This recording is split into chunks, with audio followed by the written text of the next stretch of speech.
Bien amigos, como lo dijimos antes de la pausa, tenemos el gusto de recibir por primera vez en edición limitada a la doctora Ana Tarouco, prefeita del vecino municipio de Santana do Livramento. Bienvenida, delegada, o no, delegada no, el vicio, ¿no? Doctora Ana Tarouco, prefeita.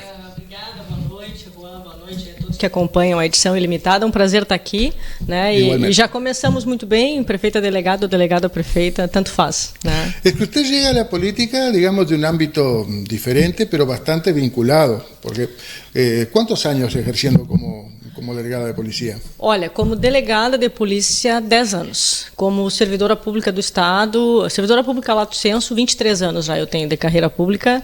E, por um acaso do destino, não sei se azar ou sorte, acabei indo parar nesse lado da política, mas a polícia está lá. Um dia eu volto. Eso le iba a preguntar justamente.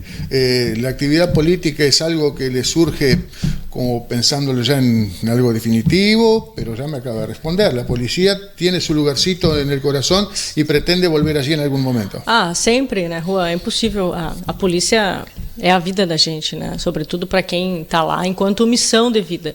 Obviamente, agora a gente dedica um pouco do tempo para a questão política, mas são duas atividades muito diferentes, embora não tem como não trazer, exato, não tem como não trazer para dentro da política aqueles princípios de polícia, né? A honestidade, a correção, a probidade, a entrega, porque política hoje, nos dias de hoje, para te falar seriamente sobre política, tu tem que falar da entrega pessoal, é quase uma missão, tanto quanto polícia. Mas metade do meu coração, sem dúvida, vai ser sempre polícia. Voltar ou não voltar, meu desejo é voltar. Em algum dia, sempre se volta. Agora, quando vai ser essa volta? Bom, aí já é a pergunta do milhão que já me fizeram umas quantas vezes esse ano. ¿Y para la actividad política se trazó algún plazo? ¿Pretende ser candidata a la reelección, partir para una diputación o algo más?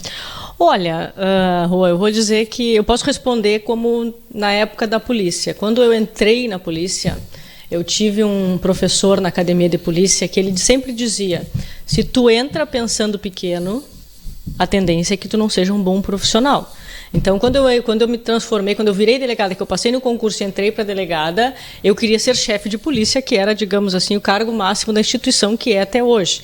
Não é? Então, respondendo a tua pergunta no mesmo paralelo da polícia, eu gostaria de ser presidente da República. Mas até lá, bom, entre uma coisa e outra, existe aquilo que a gente sonha, que a gente trabalha para alcançar, existe aquilo que é factível, existe aquilo que é possível de ser construído e existe o meio do caminho, né? Porque no meio do caminho as pessoas, nós não somos as mesmas pessoas de um dia para o outro. Justamente. Então, os desejos mudam, os interesses mudam, esse meio da política é um tanto quanto inóspito, ainda é inóspito. Eu falei isso hoje à tarde, numa outra ocasião, que eu dizia que o Brasil não é para amadores, e realmente não é. A política no Brasil é uma atividade sacrificante, uma atividade difícil para quem quer minimamente fazer aquilo que é preciso ser feito, porque nós somos incompreendidos, na maioria das vezes. Então, é difícil conciliar todo esse lado, toda essa dificuldade, muitas vezes, de fazer a população entender o que é necessário de ser feito para que a cidade evolua, para que exista um desenvolvimento, e aquilo que a cidade quer ouvir, aquilo que a sociedade quer que se mantenha. Então, tu equilibrar essas duas realidades é muito difícil. Daí acaba que, em algum momento, e já falei isso em outra ocasião, e aí eu penso, né, que explica muito por que as pessoas boas, por que pessoas com formação, pessoas com outras carreiras, pessoas como nós, assim, eu tenho outra carreira, eu tenho outra vida, eu tenho vida lá fora da política, eu não dependo da política. Então, hoje eu consigo entender muito por que a política séria tem tanta dificuldade de trazer gente séria para dentro dela. Porque é um jogo tão bem jogado e, ao mesmo tempo, tão mal jogado sobre vários aspectos, que quem quer fazer o que é preciso ser feito dificilmente encontra um lugar de acomodação. Não existe acomodação. Eu não consigo... a gente brinca que a gente não tem uma hora de sossego, e é verdade, sobre nenhum aspecto. La política es un arte y una actividad muy noble. El problema es que se suele confundir con la politiquería o con la politicagem, como dicen ustedes, ¿no? Evidentemente, usted está haciendo sus primeras armas en la política.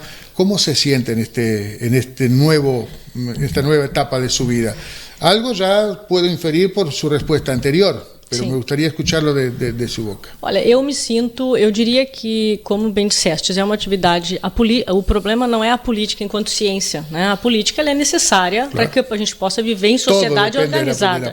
Né? Nós fizemos política todos os dias, das menores, dentro da casa da gente a gente faz política, porque política é a arte de dialogar, negociar, enfim. O problema é quando isso se desvirtua e esse desvirtuamento acaba virando a realidade do dia a dia dos profissionais da política. Então, é muito complexa. Mas, ainda assim, e a minha mãe me pergunta isso muito seguido, não é? Se perguntares hoje se eu me arrependo, não, eu não me arrependo. Porque é tão... E é difícil a gente traduzir isso em palavras, mas, ao mesmo tempo, é tão gratificante tu poder ter a possibilidade de, com bom senso, com pessoas com conhecimento te auxiliando, tu poder visualizar e construir um futuro ali na frente que muitas vezes a população não enxerga aquilo que nós enxergamos, porque a população não sabe o que nós sabemos, porque só sabe quem está dentro do processo. Então, eu me sinto, obviamente, não posso negar, um tanto quanto cansada, né? Cansada de, muitas vezes, a incompreensão, cansada, muitas vezes, das pessoas estarem discutindo coisas aonde não caberia uma discussão política, porque é uma questão, às vezes, meramente matemática. Eu brinco, né, que a matemática é uma ciência exata, não cabe política. Não, mas tem gente que consegue discutir política dentro da matemática. Então, isso é difícil conciliar. Então, se torna cansativo. Mas, ao mesmo tempo, é muito gratificante tu saber que daquela construção, enxergar lá na frente as possibilidades que se abrem com uma seriedade ao longo do processo, porque existe, eu costumo dizer isso, Santana tem solução, né? Ela tem conserto, só que precisa se colocar seriedade, precisa se colocar uma postura mais firme, precisa se tomar algumas medidas que nunca se tomou, que hoje elas são antipáticas, não é? Politicamente falando, ainda assim elas são necessárias para que a cidade tenha um futuro melhor. Então, e aí tu pode me perguntar, dizer assim, mas por que não se tomou antes? Porque antes não se tinha, talvez, um compromisso com o desenvolvimento da cidade. Se tinha um compromisso, muitas vezes, consigo próprio, um compromisso com a sua imagem política, ou politiqueira, como queira. Então, penso eu, e aí dentro da linha, né, de uma política desastrosa, penso eu que nós não podemos permitir que a condição política, que a política, ou que aquele jogo da política, ou ser eleito, não é? Eu não vou tomar medidas antipáticas para continuar sendo eleito. Enquanto essa for a tônica, nós nunca vamos desenvolver nada.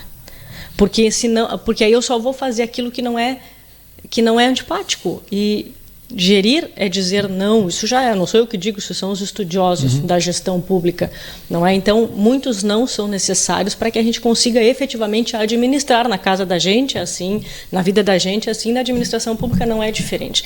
Então, é bem essa matemática dos fatores, essa soma dos fatores, ela é bem complexa de ser executada, sobretudo se colocares o fato de uma polícia do lado de cá, né? Eu claro. Não tenho como... Eu me afasto um tanto quanto da polícia, mas, ao mesmo tempo, muito da polícia ainda há em mim. Certamente. Que bom que há, né? Porque Santana, às vezes, precisa. No le está siendo fácil este primer periodo, a punto tal de que no le ha sido sencillo poder mantener un buen diálogo, por ejemplo, con la otra pata del gobierno departamental o municipal, como es la Cámara de Vereadores. Por que essa dificuldade de relacionamento com a Câmara? Olha, eu vou lhe dizer que não é uma dificuldade de relacionamento com a Câmara. É uma dificuldade de relacionamento com alguns personagens que lá estão e que, obviamente, representam tudo aquilo que eu não represento. Eu não represento conchavos, eu não represento maracutaias, eu não represento troca de favores, eu não represento nada disso. Não foi para isso que eu fui eleita. Não foi para isso que Santana escolheu uma pessoa tão fora da curva. Né? Nós tínhamos ali naquele momento da eleição pelo menos 3 outros já candidatos, prefeitos, ex-prefeitos, e naquele cenário ali, no cenário mais improvável possível, nós tínhamos uma delegada de polícia. Com a eleição de uma delegada de polícia, quero crer que a sociedade ela deu ela disse, olha, não queremos mais a velha ordem, como eu digo, nós não queremos mais aquilo que aconteceu até anteontem, nós queremos algo diferente.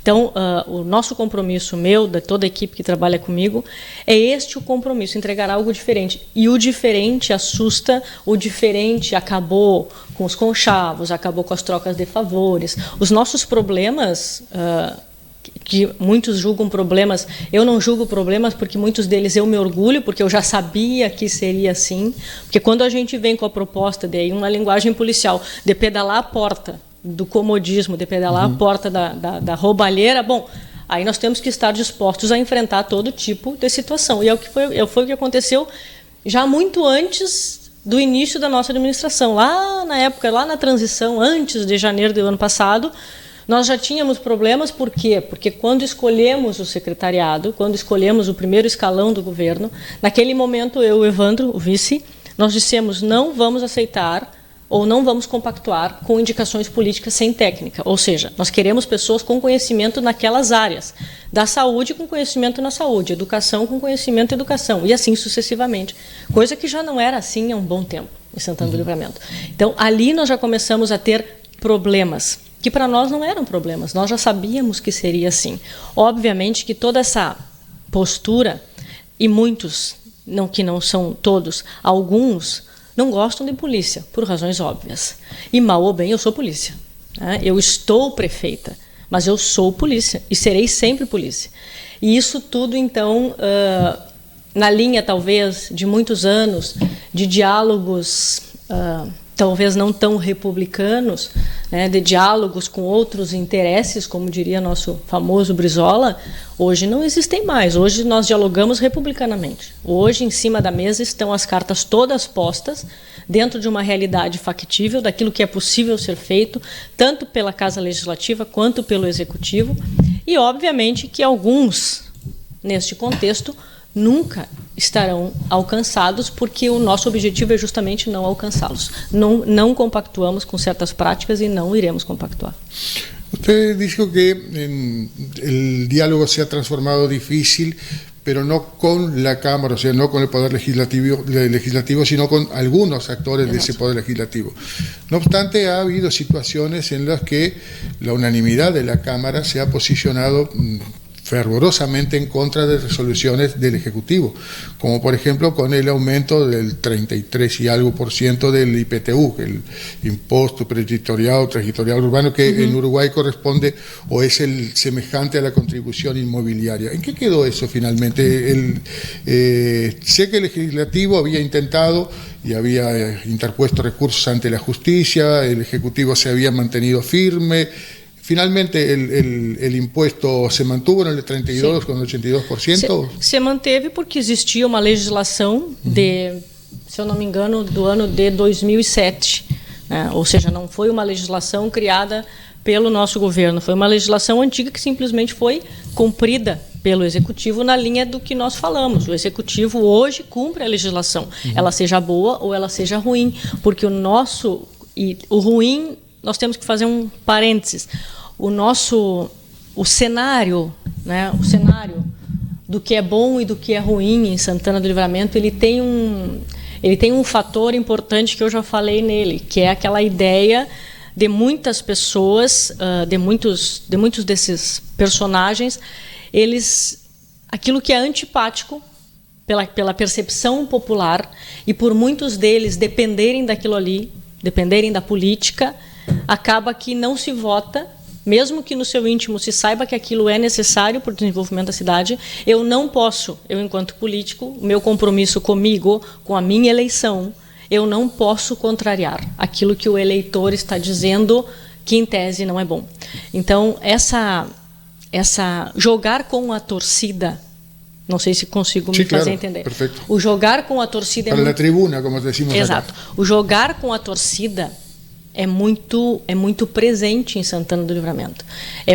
E justamente nesse caso que tu referiste é muito claro, porque era uma legislação tão antiga que simplesmente a polêmica toda que se gerou pelo simples fato de se criar um palanque político, porque obviamente o valor que se deu foi ruim por toda a trajetória do próprio imposto, mas, naquele contexto, o Executivo não tinha como fazer diferente. Nós não tínhamos como, naquele momento ali, alterar a legislação, porque a alteração só valeria para o ano, também por uma questão de legislação brasileira. Se eu altero uma lei tributária este ano, ela só vale para o ano seguinte. Então, não adiantava eu alterar agora, porque ela só vai valer em 2023. Então, e dentro dessa lógica e desse discurso, dessas narrativas, Santana do Livramento vive muito de narrativas, muitas delas rasas, vazias, sem conteúdo. E aí, infelizmente, a população não se apropria do discurso, ela não se apropria e não busca o conjunto todo da informação necessária para fazer o seu juízo de valor. É muito mais fácil eu pegar ali o Juan que está gritando. Exato, o Juan que está gritando ali no microfone, é mais fácil eu ouvir sair replicando aquilo sem nenhuma consciência social do que eu parar e dizer assim, não, para um pouquinho, vamos avaliar, vamos ver o que aconteceu para depois sair. Então, isso é uma questão cultural, é uma questão educacional que não é de agora e nós não vamos conseguir alterar isso em curto espaço de tempo, mas tudo se explica dentro de um contexto de história. Há 197 anos, Santana é o que é. Nosotros intentamos hacer en este programa precisamente sumamente justos, equilibrados y equitativos. Es por eso que estaba insistiendo bastante en su presencia, porque no me gusta poner sobre la mesa frente a los televidentes informaciones, posiciones políticas, sin darle la oportunidad a la contraparte para que se exprese. Este era un tema que nos había sido transmitido. Tengo otros temas más que, si nos da el tiempo, me gustaría abordarlos. Uno de ellos, sin ninguna duda, es el extenso conflicto ya de más de 60 días con los profesores de la Red Municipal de Educación. Se aduce que, bueno, y es verdad, lo he podido verificar en la legislación brasileña, la ley de piso, como le dicen ellos, que establecería que para este año el reajuste debiera haber sido mayor de lo que fue, finalmente no se logró.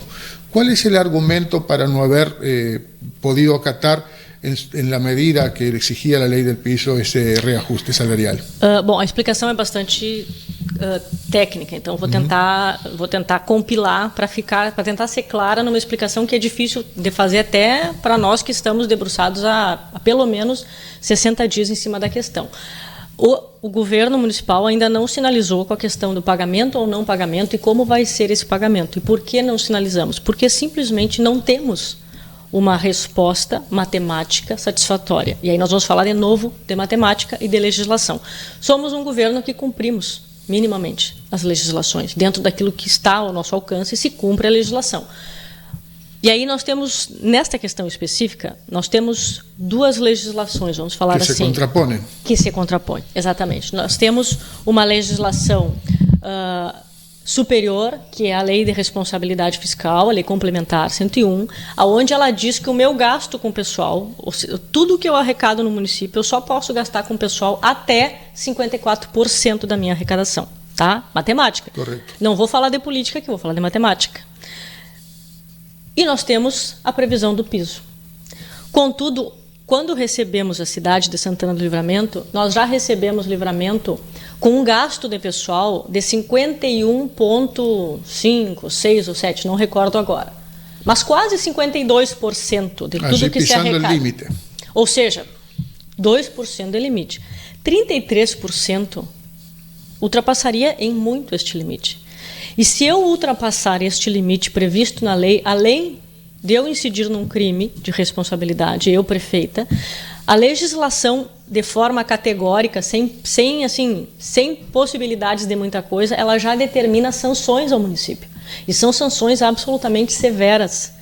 Deixamos de receber recursos do governo federal, temos que começar a demitir tanto CCs quanto servidores não estáveis, e aí, por uma questão que também tem uma outra explicação um pouco mais complexa, nós demitiríamos professores. Os últimos professores do último concurso, esses 400 professores quase que foram chamados agora, do último concurso, não vou dizer que todos, mas uma boa parcela deles seriam demitidos por força da lei federal.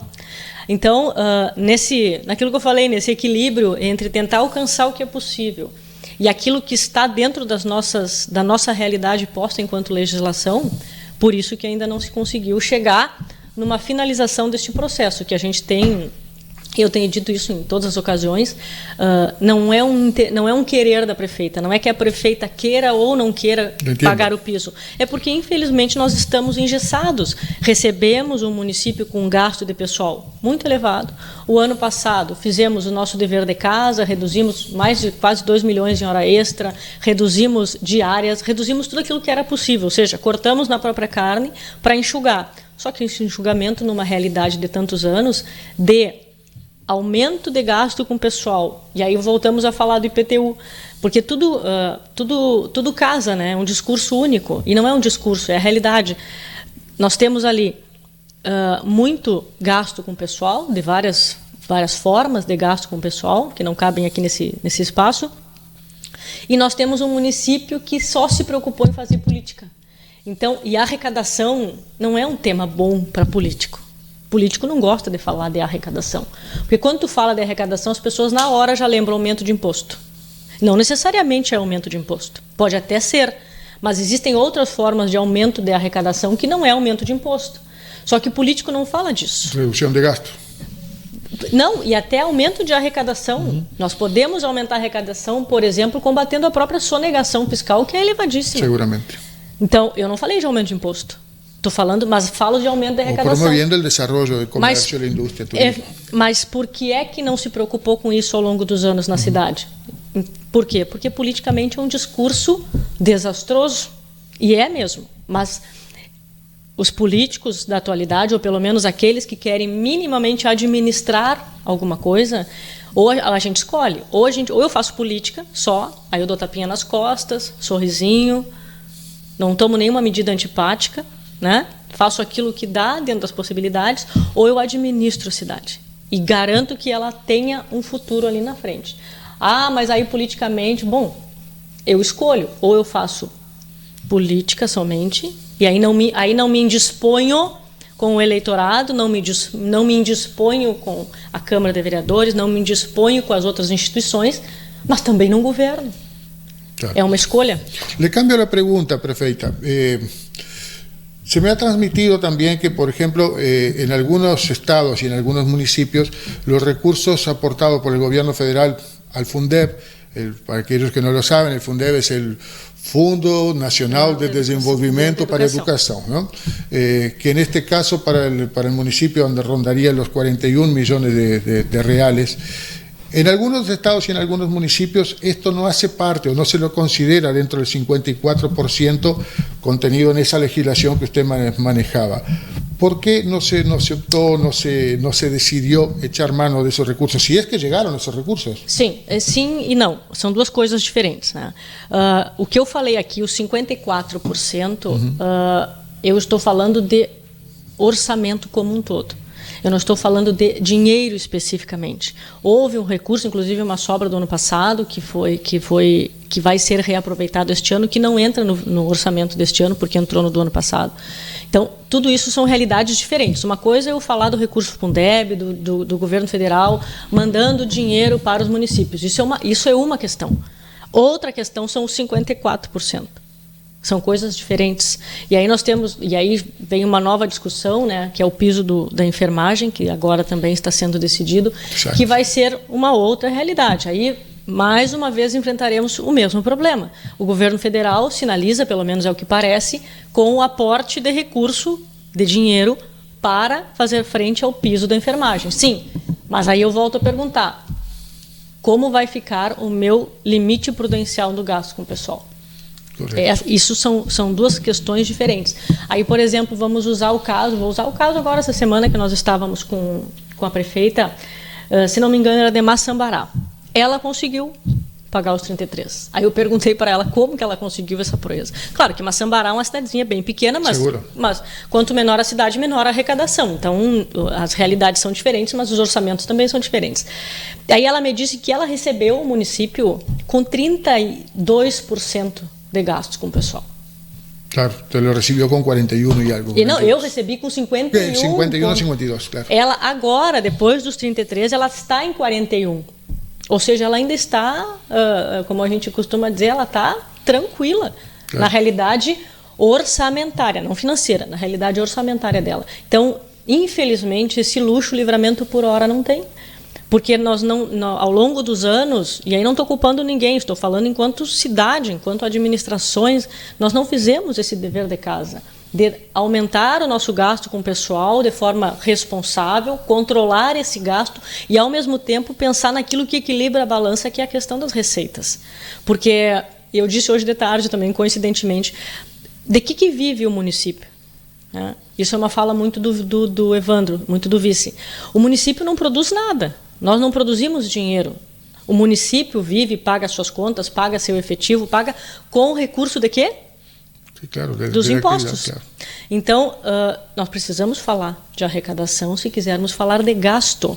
Só que, infelizmente, ainda mais esse ano, que é um ano eleitoral, muito se fala de gasto, mas pouco se fala do que vai contrabalançar que vai equilibrar essa balança. E aqui não está se discutindo, eu tenho dito isso desde o início dessa discussão, que parece que não tem mais fim.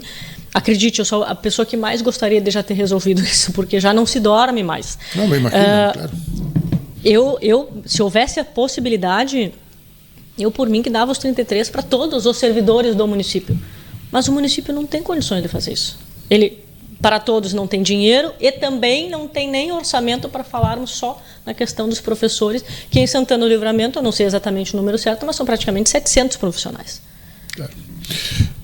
Prefeita, nosotros hubiéramos querido tenerla la semana pasada acá en el programa, porque fuimos consultados y nos fueron denunciadas alguna situación puntual que le voy a pedir a Lucía que ponga al aire para que podamos mostrarle el video que grabáramos la semana pasada con vecinos allí en el barrio São Paulo. Por favor, vemos eso, Lucía. Estamos con Santa Teresa y con Carlos, vecinos de aquí del barrio São Paulo, justamente a orillas de lo que en algún momento fue el puente sobre la calle Barão do Ibirapuitã. ¿Qué fue lo que concretamente sucedió aquí? ¿Cuánto hace que estaba construido este puente? Uns 4 meses no máximo que eles fizeram essa ponte aqui. Eles asfaltaram essa rua aí, ó, e botaram esses bueiros. Eu acredito que até foi provisório, porque o serviço deles é de... Una calidad que deja mucho desear, ¿no? Eu fico até admirado, porque a empresa que fez isso aqui é uma empresa conceituada, né? A Isila. A empresa acostumada a fazer asfalto, fazer ponte. Não sei por que fizeram essa porcaria, né? Aquí antes que existiera este puente o não, ¿cómo se pasaba? Era bueiro nomás. ¿Y se pasaba en condiciones de lluvia? ¿Cómo se pasaba por acá? Passava perfeitamente, se passava bem. Ahora no se pasa más. Agora não se passa mais. Entupiu ali, você vê que entupiu ali, cresceu o arroio. Fizeram uma barragem aqui, né? E a barragem transbordou a água e arrebentou tudo. ¿Les dieron alguna visión de para cuándo se podría llegar a reparar esto? Ninguém falou nada. Né? ¿No han tenido visita de las autoridades tampoco? Não.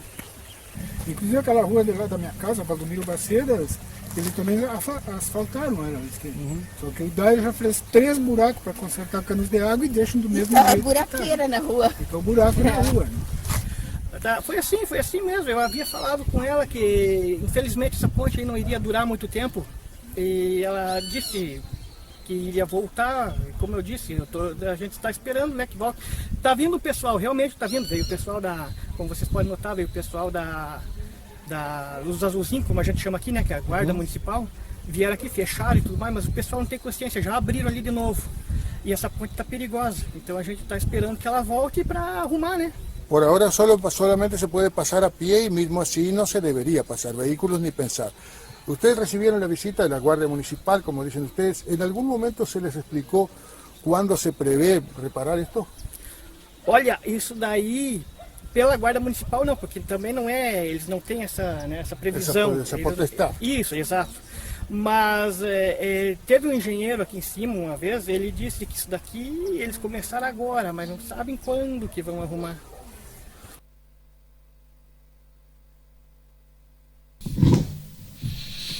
Bien, prefeita.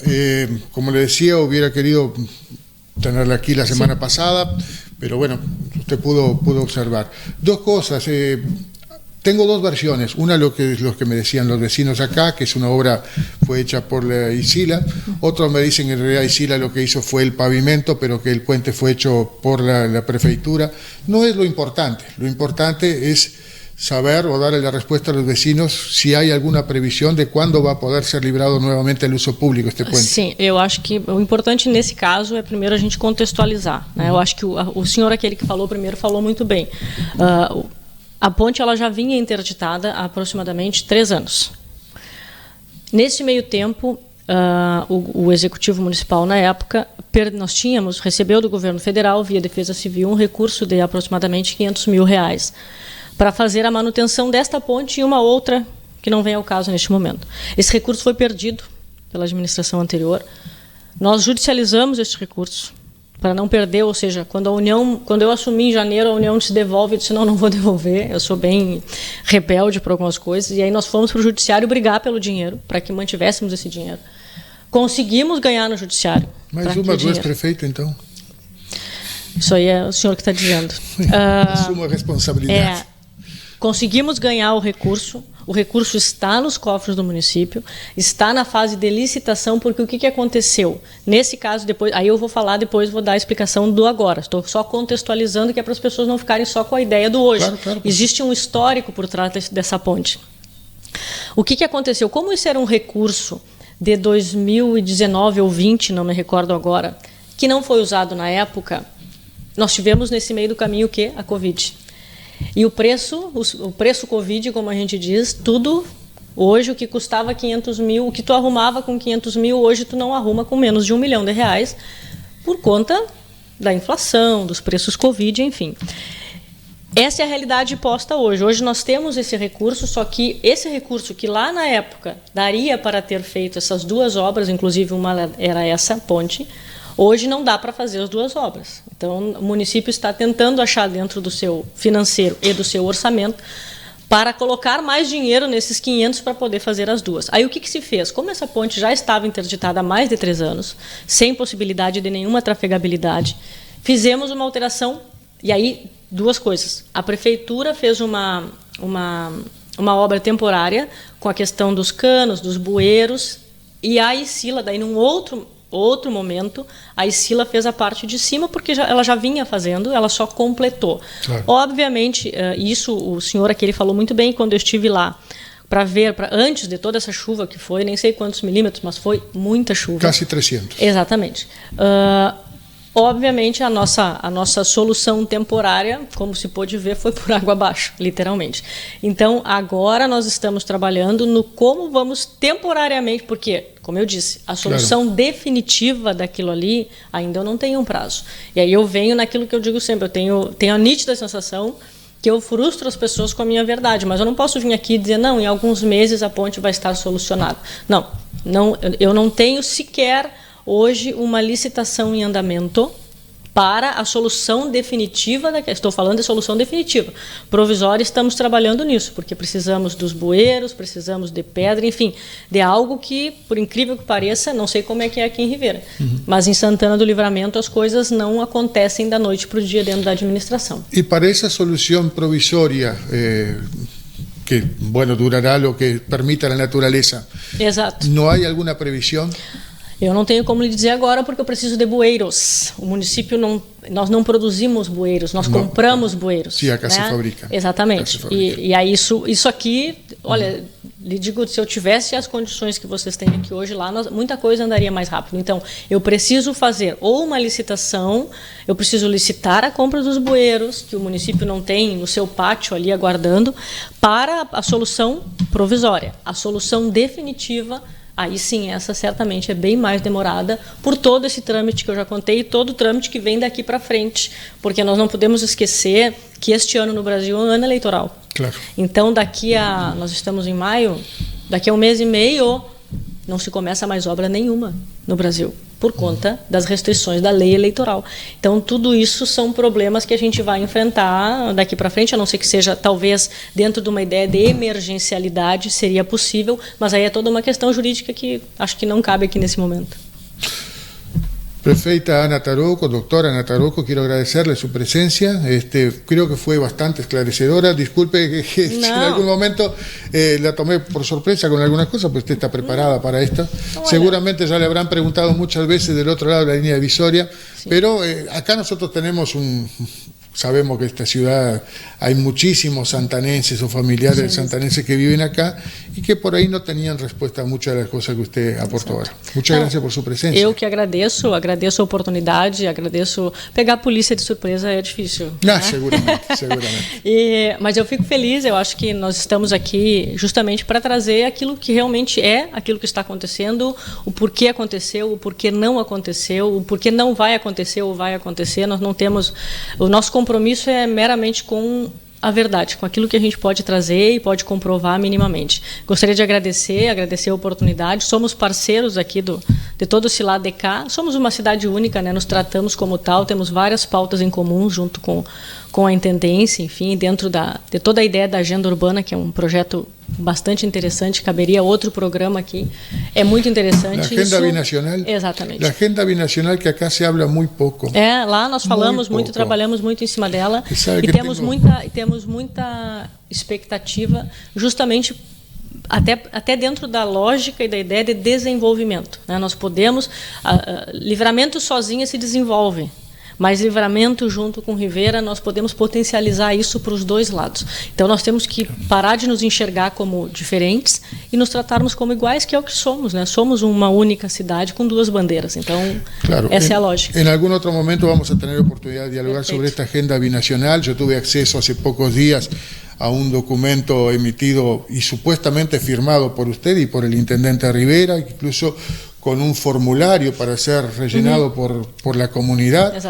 Está todo en portugués. Acá no hay un paralelo en español. He consultado a actores del gobierno departamental, no tienen idea de lo que es esto, cosa que me llamó poderosamente la atención. Sobre fines del año pasado tuvimos oportunidad de ver también un documento en portugués en el que se hablaba de un turismo binacional, productivo, sustentable, y acá no se invitó siquiera, y no sabían siquiera los actores turísticos de qué se trataba. Pero eso es tema para otro programa. Perfecto, a disposición. Con ustedes, amigos, volvemos luego de la pausa con un diálogo vía Zoom con el doctor Oenir Sartú. Ya volvemos.